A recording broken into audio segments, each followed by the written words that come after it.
Ne vous inquiétez pas, si vous nous voyez tout en vert, c'est pour marquer aujourd'hui de cette couleur particulière ce jour, ce mercredi 12 mai 1976.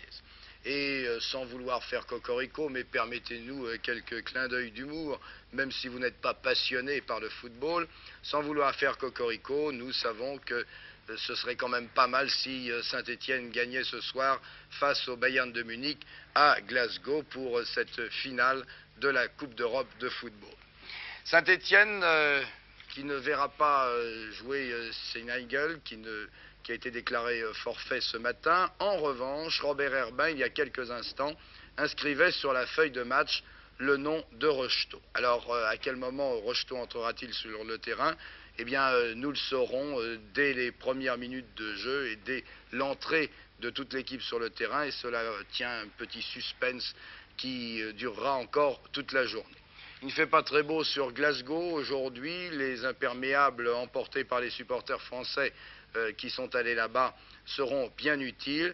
La pelouse est sans doute grasse, mais voyons tout de suite où l'on en est pour les deux équipes à quelques heures du match. La fièvre verte atteint Glasgow et ce n'est qu'un début.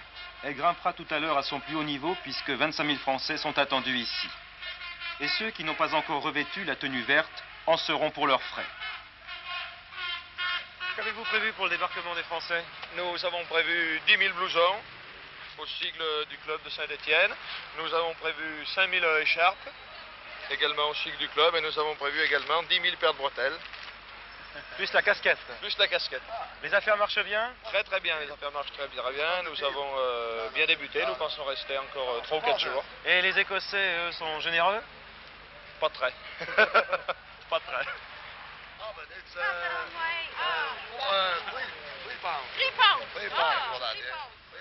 60 francs le blouson, 40 francs les bretelles.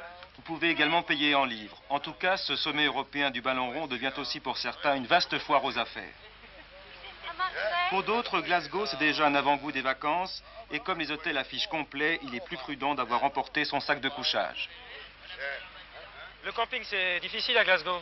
Il fait tellement froid qu'on a dormi cette nuit dans un camion.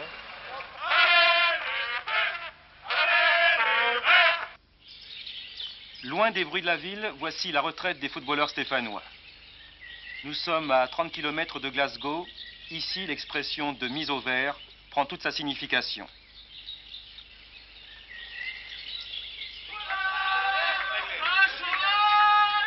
Ils n'ont quitté leur campagne qu'une seule fois, c'était hier soir, le temps d'un ultime entraînement.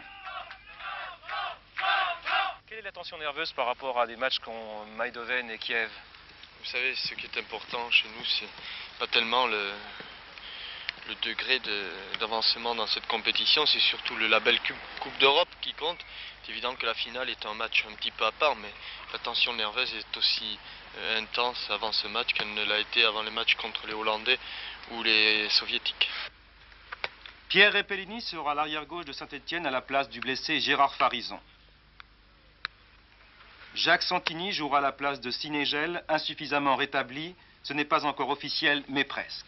Quant à Dominique Rocheteau, il pourrait faire son entrée vers la fin du match. Tout dépendra des événements. Je suis entraîné ce matin parce que je ressentais moins la douleur, mais de là à faire un match, il y a une marge et pour l'instant, il n'y en a pas question. Mais de là à entrer quelques minutes, c'est fort possible. C'est possible, oui. C'est à Ibrox Park, le stade des Rangers, que Saint-Étienne a terminé sa préparation. Dernière passe, derniers arrêts, avant ce sommet qui pourrait rapporter aux vainqueurs une coquette prime. Jean-Michel Larquet, on parle d'une prime de 5 millions de centimes au Bayern et à Saint-Étienne. Est-ce qu'on y songe pendant le match à ce genre de choses?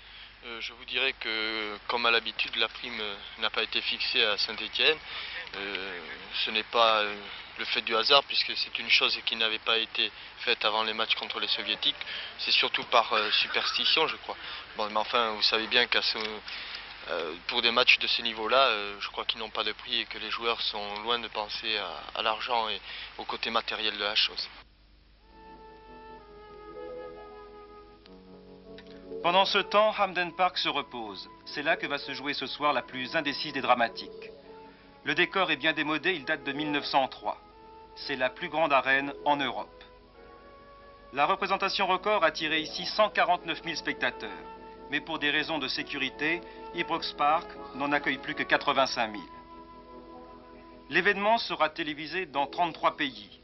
Un événement qui, espérons-le, tiendra toutes ses promesses et dont on voudrait qu'il soit aussi majestueux que ce vol de mouettes effectuant une ultime reconnaissance. Beaucoup de monde donc ce soir pour cette rencontre, et bien entendu cette rencontre sera retransmise par TF1 en direct de Glasgow. Et si vous êtes devant votre téléviseur, je pense que vous vivrez comme des millions de Français et comme il y a des millions d'autres à travers le monde, le suspense de cette finale de la Coupe d'Europe 1975. Bayern-Saint-Étienne. Et espérons aussi que les 25 000 Français qui sont là-bas s'abstiendront... Voilà, on ne demande rien à René, mais il chante quand même. Espérons que ces 25 000 Français qui sont là-bas s'abstiendront de manifester, si par hasard Saint-Étienne gagnait, s'abstiendront de manifester trop bruyamment, comme le fait René en ce moment, leur joie. Mais enfin, si ce n'était que le chant du coq, évitons, si par hasard vous n'êtes pas encore parti et que vous allez là-bas, il sait que la caméra est allumée, c'est un coq qui est un peu cabot. Évitons quand même les dégradations et les manifestations trop bruyantes la nuit dans Glasgow. Manifestation, il y en aura demain, puisque vous le savez, Saint-Étienne descendra les Champs-Élysées avant d'être reçu. 70 000 spectateurs que c'est achevé.